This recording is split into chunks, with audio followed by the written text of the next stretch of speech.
الكريم وآله وأصحابه كرام الفاتحة.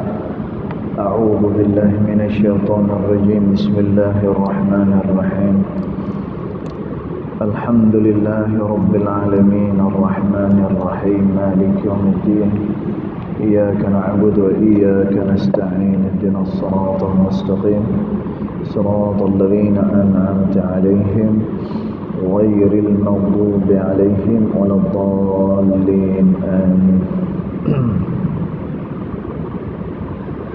السلام عليكم ورحمة الله وبركاته. الحمد لله والصلاة والسلام على رسول الله سيدنا محمد بن عبد الله وعلى آله وصحبه ومن والاه. أشهد ونشهد أن لا إله إلا الله وأشهد أن محمدا عبده ورسوله. اللهم فصل وسلم على سيدنا محمد عبدك ورسولك النبي الأمي وعلى آله وصحبه وبارك وسلم. ثم أقول رب اشرح لي صدري ويسر لي أمري واحلل عقدة من لساني يفقه قولي أما بعد. قال الله سبحانه وتعالى في تنزيله: لقد كان لكم في رسول الله أسوة حسنة. صدق الله العظيم. ربي أدخلني مدخل صدق وأخرجني مخرج صدق واجعل لي من لدنك سلطانا نصيرا. إلهي أنت مقصودي ورضاك مطلوبي فأعطني محبتك ومغرفتك يا أرحم الراحمين. Alhamdulillah, yang pertama-tamanya kita merafakkan kesyukuran kehadrat Allah Subhanahu wa taala kerana dengan limpah kurnianya, dengan rahmatnya, alhamdulillah kita masih lagi diberikan ruang dan juga peluang oleh Allah Subhanahu wa taala untuk sekali lagi kita dapat bersama-sama di dalam rumah Allah Subhanahu wa taala ini bagi menunaikan salat fardu maghrib berjemaah, dan insya-Allah kita akan dirikan pula salat isya berjemaah, dan kita bersyukur pada Allah kerana waktu yang sangat diberkati Allah ini, di antara maghrib dan juga isya kita dapat bersama-sama di dalam Raudhatun min Riyadhil Jannah, salah sebuah taman daripada taman-taman syurga Allah Subhanahu wa taala. Tuan-tuan puan-puan yang dirahmati Allah sekalian, berada di dalam majlis ilmu merupakan satu nikmat yang begitu besar daripada Allah, kerana kita dapat menimba pengetahuan di dalam majlis ilmu ini yang membuatkan kita boleh mengetahui apa-apa yang diperintah oleh Allah dan apa-apa yang dilarang oleh Allah Subhanahu wa taala. Kata Sayyiduna al-Imam Al-Habib Abdullah bin Alawi Al-Haddad rahimahullahu ta'ala, orang yang tidak ada ilmu pengetahuan ataupun orang yang jahil, dia terdedah kepada mara bahaya, dan mungkin juga dia terdedah kepada tidak beramal sebagaimana yang diperintah oleh Allah Subhanahu wa taala kepada diri dia. Dan ni bahaya. Orang yang bila mana dia jahil, dia tak mau ambil peduli berkenaan dengan selok belok agama Allah Subhanahu wa taala. Kerana tu kata Al-Imam Al-Syekh Umar As-Saggaf rahimahullahu taala, dia kata wa fil jahli qabla al-mauti mautun li ahlih. Dia kata pada kejahilan itu, kata Syekh Umar As-Saggaf rahimahullahu taala, dia kata pada kejahilan itu, sebelum orang itu mati, terlebih dahulu dia sebenarnya telah pun mati. Fa ajsaduhum qubur qabla al-qubur. Dia kata, dan dia punya tubuh badan dia adalah perkuburan sebelum daripada mana tubuh badannya dimasukkan ke dalam lubang kubur. Dan tuan, perkataan Al-Syekh Umar Saggaf rahimahullahu ta'ala ini nak menggambarkan kepada kita betapa orang yang jahil dan jauh daripada ilmu ini, maka kehidupan dia tidak memberikan apa-apa manfaat. Terlebih-lebih lagi bila mana dia nak beribadat kepada Allah Subhanahu wa ta'ala. Dan tuan, ibadat yang kita lakukan dia tak boleh ikut rasa kita sendiri. Ibadat dia ada dia punya undang-undang dia yang perlu kita ikut sebagaimana yang telah pun diatur oleh Allah Subhanahu wa ta'ala. Dan tuan, kemudian orang yang mempunyai ilmu pengetahuan ini, dia akan selalu terelak daripada fitnah yang begitu gelap, fitnah tersebut. Dan tuan, sebagai contoh kita pada hari ini, sembahyang masih lagi di dalam keadaan kita mengamalkan social distancing. Dan tuan, kita sembahyang dalam keadaan jarak macam ni. Dan tuan, hukum asal kita sembahyang jarak saf ini, hukum asal dia adalah makruh. Bila kata makruh, dia adalah perkara yang tak disukai oleh syarak. Allah Subhanahu wa ta'ala tak kenal dengan benda makruh ni. Kerana tu makruh bila mana dibuat dia tidak mendatangkan apa-apa, tapi bila mana tinggal dia boleh pahala. Kerana Allah suka pada orang yang meninggalkan benda makruh. Dan tuan, maka pada hari ini kita telah sembahyang dalam keadaan kita renggang antara satu sama lain. Dan tuan, apakah dengan renggang ini kita tidak boleh mendirikan jamaah sedangkan kita mempunyai alasan? Dan tu kerana tu kalau kita tengok kaedah, ulama menyatakan al-karahatu tazulu bil hajah.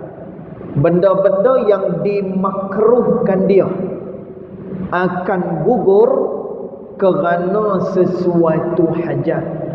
Dan tuan, bila mana kita ada hajat, kita ada alasan, kita ada keuzuran, yang namanya makruh sebelum daripada ni dia gugur dengan sendirinya. Kerana apa? Bil hajah, kerana kita mempunyai hajat dan keuzuran. Dan tuan, ni kaedah yang diletakkan oleh ulama. Dan tuan, kerana tu Imam Syafi'i rahimahullahu ta'ala, dialah mengasaskan ilmu usulul fiqh ini. Dan tuan, ilmu usulul fiqh dia begitu membantu di dalam menyelesaikan masalah-masalah yang dihadapi oleh umat ini. Dan tuan, maka kerana tu bagi orang yang ada pengetahuan, dan tuan, sama ada jarak ke rapat ke, dan tuan, yang penting dia nak membesarkan syiar agama Allah Subhanahu wa ta'ala. Dan tuan, jangan kita duk cakap aku buat masa ni tak pi lagi lah masjid, aku buat masa ni tak pi lagi lah surah. Pasal mak sembahyang kena jarak-jarak berapa dia kata. Tuan, Islam ni dia sampai bila pun akan dijaga oleh Allah Subhanahu wa taala. Hari tu ni bila mana PKP, kita tak boleh sembahyang berjemaah di masjid. Islam membenarkan jemaah boleh buat di rumah. Dia juga mendapatkan pahala berjemaah. Dan tuan tengok bagaimana fleksibelnya Islam ini. Dia tidak bukannya dengan jalan mati. Dia ada kepelbagaian jalan di dalam mempermudahkan ibadat seseorang hamba kepada Allah Subhanahu wa taala. Dan tuan, maka mudah-mudahan kita senantiasa berada di dalam majlis ilmu, dan ini merupakan peluang. Dan tuan, kita tak boleh nak buat sebagaimana yang berlaku di kota Tarim di Hadramaut, Yaman. Dan tuan, kota Tarim ni kalau pada waktu malam, Rubat Tarim, Rubat ni pondok lah, pesantren. Dan tuan, dekat pondok Rubat Tarim ni waktu malam, dan tuan, Rubat ni, pondok ni, dia akan dipenuhi dengan orang-orang awam. Pasal apa? Kerana dia Rubat Tarim ni waktu malam dia buka pengajian untuk orang awam, mengaji secara khusus, buka kitab, baca daripada kulit ke kulit. Dan tuan, ada di antara mereka orang awam, tapi kerana mengikuti pengajian waktu malam di Rubat Tarim, mereka boleh sampai kepada kitab yang paling akhir di dalam mazhab Syafi'i. Nama kitab tu Al-Minhaj, yang dikarang oleh Al-Imam An-Nawawi rahimahullahu ta'ala. Sebab itu, dan tuan, di kota Tarim ni, peniaga-peniaga ni dia reti. Dia seorang peniaga, bagaimana nak jadi peniaga Islam. Dan tuan, kalaulah mereka doktor, dan tuan, mereka reti macam mana nak menjadi doktor Islam. Dan tuan, mereka buat kerja apa pun, mereka ada asas di dalam agama Allah Subhanahu wa ta'ala. Pasal apa? Peluang dibuka untuk penduduk kota Tarim. Waktu malam boleh belajar dengan masyayikh, boleh belajar dengan habaib, boleh belajar dengan para mufti di kota Tarim, di Rubatut Tarim. Dan tuan, tu yang berlaku di sana. Dan tuan, kita di Malaysia ni, peluang untuk kita mengaji agama ni, kuliah subuh, kuliah maghrib, kuliah duha. Dan tuan, kita yang ada kesempatan ni, dan tuan, manusia ni, untuk dia memperbaiki masa lalu dia. Dan tuan, kita ada masa lalu kita. Mungkin masa lalu kita tidak seindah sebagaimana yang digambarkan. Mungkin tak indah masa lalu kita. Dan tuan, ada masa lalu ni kadang-kadang kita buat yang mungkin benda tersebut tak disukai oleh Allah Subhanahu wa ta'ala. Maka tuan-tuan, ulama kata, kamu nak cover balik semula yang kamu dah lepas ni, tuan-tuan, nak patah balik umur 15, barang mustahil. Umur kita semakin hari semakin bertambah, dia bukan semakin kurang. Dan kata ulama, bila umur kita semakin bertambah, semakin dekat kita dengan jemputan Allah Subhanahu wa ta'ala. Dan tuan, kita tengok Nabi SAW kata dalam hadis dia, innal a'mara ummati baina sittina was sab'in. Umur umat aku antara 60 hingga ke 70 tahun saja. Dan tuan, maknanya satu umur yang begitu terhad diberikan Allah Subhanahu wa ta'ala kepada kita. Maka macam mana kita nak ligan balik semula umur yang telah kita sia-siakan pada waktu yang lepas. Dan tuan, kata Imam Ghazali rahimahullahu ta'ala, benda yang paling jauh untuk kamu kejar, dia kata, adalah hari semalam. Dan tuan, semalam ni kalau kita tengok dengan jam, tuan-tuan, bukan lama mana pun, baru berapa belas jam, baru berapa puluh jam sahaja, hari semalam baru sahaja. Tuan-tuan, tapi kata Imam Ghazali rahimahullah ta'ala, benda yang paling jauh untuk kamu ligan, kamu kejar adalah hari semalam, kata Imam Ghazali rahimahullah ta'ala. Tuan-tuan, kita tak boleh dah macam dulu.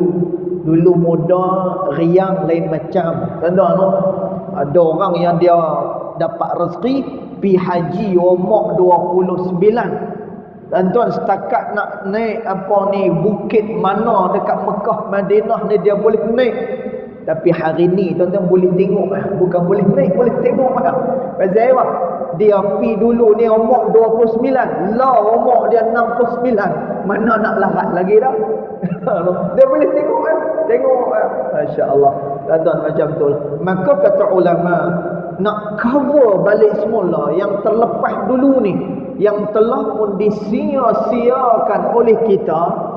Dan tuan kata ulama, di akhir-akhir hayat kita, perbanyakkan bertaubat dengan Allah dan memperbanyakkan amalan-amalan ketaatan kepada Allah di akhir-akhir usia kita. Dan tuan, dia akan cover balik semula apa yang kita terlepas sebelum daripada ni. Itu akan diberikan kebaikan oleh Allah Subhanahu wa ta'ala. Dan tuan, maka dengan bertambah umur ni, tuan-tuan, takkan kita ambil ayat sembahyang pun salah lagi. Dan tuan, takkan dengan bertambah umur ni, dengan fitnah yang ada depan kita, kita masih lagi tak tahu. Dan tuan, maka mudah-mudahan kita semua diberikan kebaikan oleh Allah Subhanahu wa ta'ala. Allahumma amin.